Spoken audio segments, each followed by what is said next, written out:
Left my baby with you, so what are you doing here? On a hot summer day.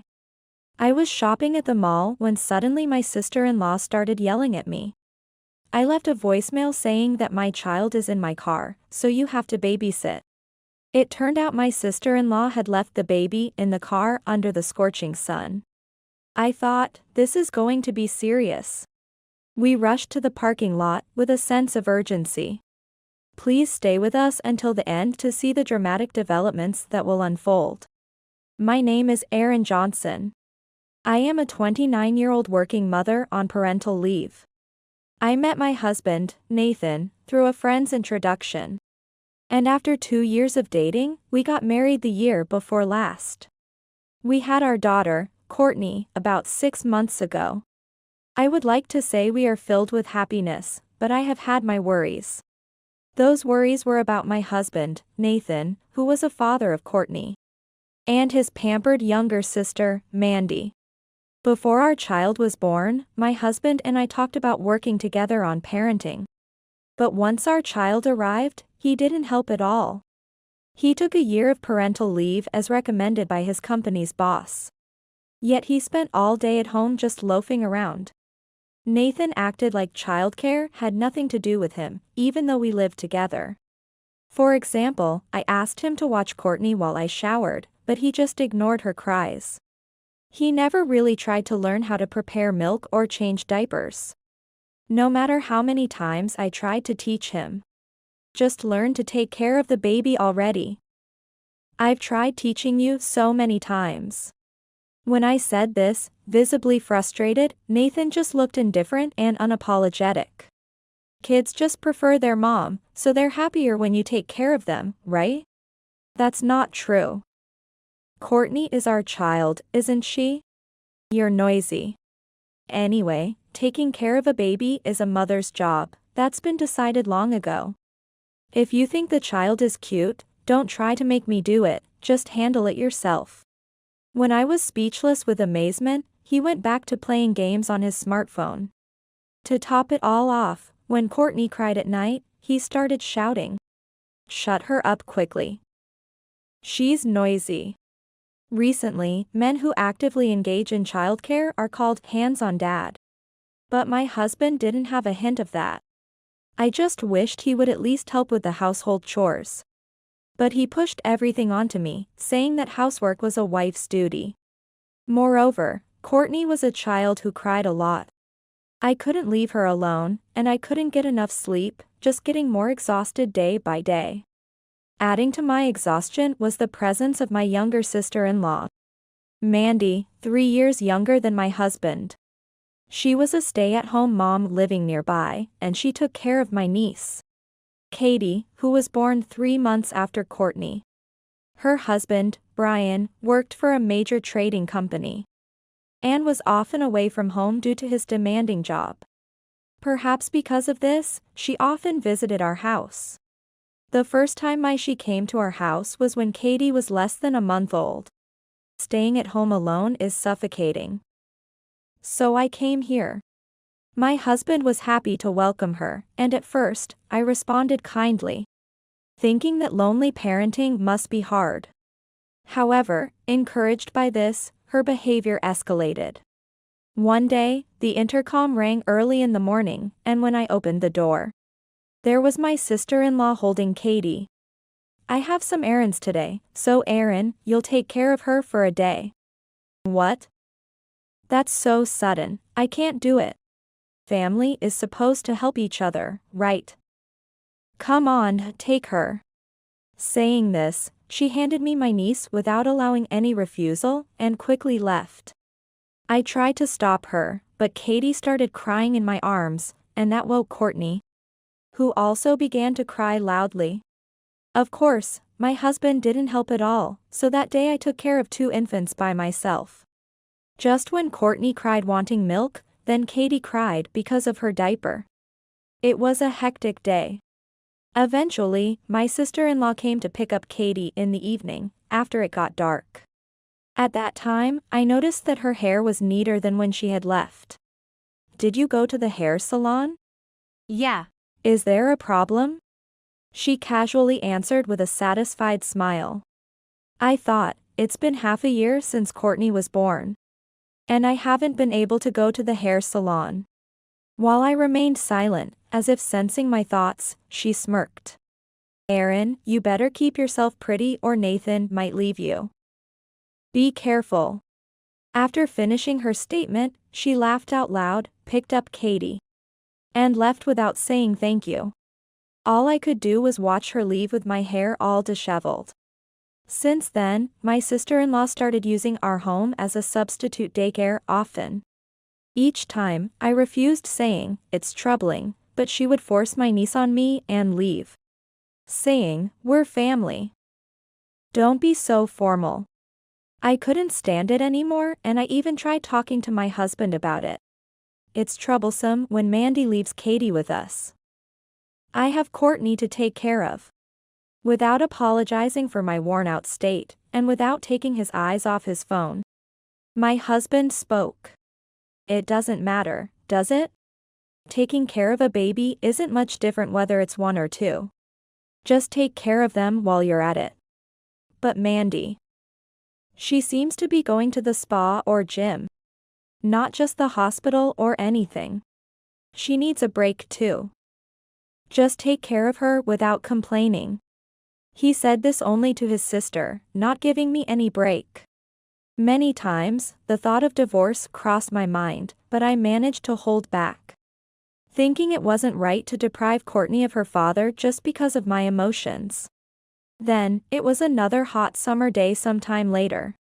That day too, I received a message from my sister-in-law in the morning saying, I have errands today, so take care of Katie. I replied without showing my irritation. I'm going to the shopping mall today, so I can't. After sending the email, I went shopping for Courtney's autumn clothes. My husband had gone out somewhere in the morning, so I took Courtney and drove to the shopping mall. While shopping at the mall, my sister-in-law called, but Courtney was crying, so I couldn't answer the phone. Since there was no further call from her, I left it at that, and about an hour and a half later, while I was at the baby clothing section of the mall, I was approached from behind. Hey, Aaron. When I turned around, there stood my sister-in-law with loads of shopping bags, and, strangely enough, my husband was there too. Why are you and Mandy here? She wanted to come to the mall, so I came with her. While having that conversation with my husband, my sister-in-law suddenly looked panicked. More importantly, I left my baby with you, so what are you doing here? Where's Katie? Huh? I don't know. Confused, I responded, and she looked terribly shocked. You didn't leave her in the car, did you? Huh? What do you mean? Didn't you listen to the voicemail? I left a message saying I'd leave Katie in my car for you to take care of. As my sister-in-law grew increasingly pale, I checked my phone only to find that it had run out of battery at some point. Thus, I hadn't been able to check her voicemail. Realizing this, my husband's face also turned pale with panic. So, Katie is still in the car. This is serious. We need to go right now. We rushed to the parking lot. The hot sun was beating down, and the outdoor temperature had exceeded 85 degrees. When we reached the parking lot under the blazing sun, there was a crowd around her car. As we hurried closer, we saw that Katie had just been rescued by some passers-by and the mall staff. Katie. My niece was limp and wasn't even crying. My sister-in-law had left the car unlocked to leave the niece for me to pick up. From a distance, we could hear the sound of emergency vehicles. As the crowd murmured, my sister-in-law, looking defeated, turned to me crying. Hey. This is your fault, so you better sort this out. Shocked by her words, I looked at my husband, who furiously agreed with her. She's right. You fix this. Hearing these words flung at me, I felt something snap inside. I thought, what do they think they're doing with a child's life? And they say it's my fault. I won't forgive this. By that time, an ambulance and a police car had arrived at the scene. When the police started looking for the car's owner, I pointed at my sister-in-law and shouted loudly, "The mother of the child is right here." The eyes of everyone there immediately turned towards my sister-in-law, causing a great stir. "What? What are you talking about?" She scrambled to make excuses, but I quickly explained the situation to the approaching police. The police's expression turned stern. The onlookers whispered to each other while looking at my sister-in-law. The police wanted her to explain the situation and took her away in the patrol car, while Katie was taken to the hospital in an ambulance. After the crowd dispersed, my husband gripped my shoulder tightly and glared at me. "It's your fault Mandy was taken by the police. What are you doing? Shut up. You're practically complicit." "What?" My husband yelled at me. However, he seemed shocked that I, who usually complied with everything, was talking back. Leaving him behind, I went home for a while. The next day, while Courtney was napping, Mandy and her husband Brian, along with my in-laws, came to our house. "It's her fault Katie almost died. I even got scolded by the police." "Say something." Hearing her blustering words, my father-in-law angrily asked, "Didn't you agree to take her, Aaron? What's going on?" My mother-in-law also turned her critical gaze on me. "Mother-in-law, it's good that it ended with just a hospital visit. But what if it had been the worst-case scenario?"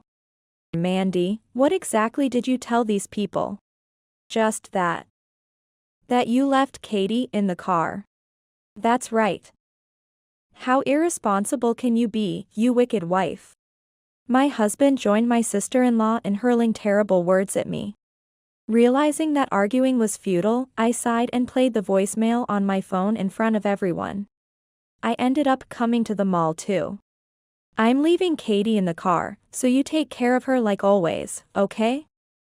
Bye. Mandy and I are going to have lunch, so hurry up." As the voices of Mandy and Nathan filled the room, the atmosphere in the room froze in an instant.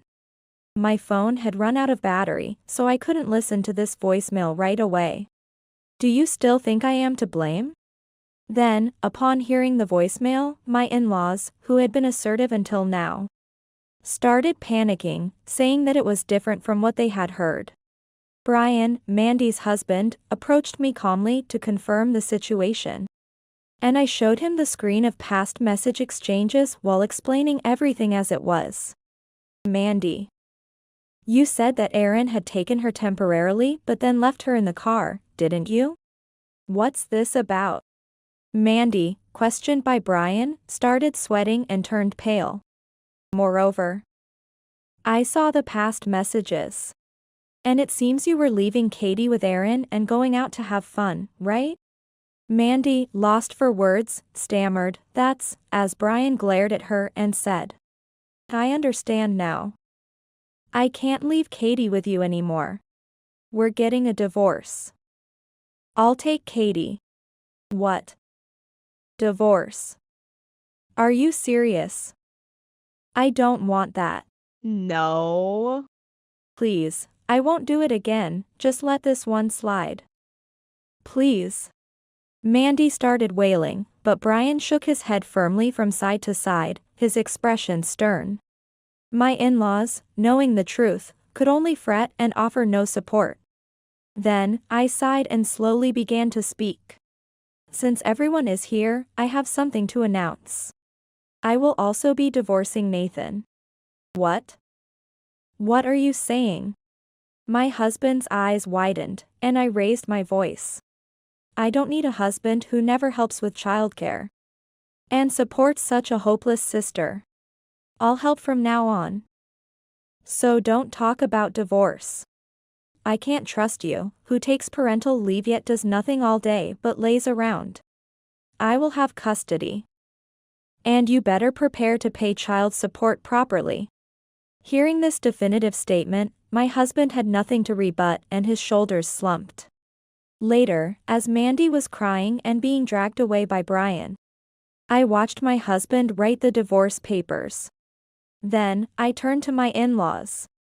I'm returning this husband to you. Please take responsibility and take him back. Following this, my in-laws repeatedly apologized to me and left, leading my dazed husband away. After that, my divorce was finalized. I received all the shared savings. And it was agreed that Nathan would pay $700 a month in child support. Kicked out of the house, he now lives alone in a shabby apartment, scraping by to pay child support. The divorce also went through for Mandy and Brian, and fortunately, Katie, who had been discharged from the hospital without any lasting effects, was taken in by Brian. Mandy, who had even lied to the police, got a criminal record due to the evidence I provided. And Brian got custody. Now, Mandy has returned to her parents' home and become a recluse, rumored among the neighbors as that mother who caused the scandal. I have no sympathy for her or her brother. I just hope that Katie grows up healthy under Brian's care. As for me, I have returned to my parents' home, resumed work, and am raising Courtney with the help of my family. Loved by my parents too, Courtney is growing up healthy and well. Looking forward to her growth, I am determined to work hard at my job and in raising my daughter.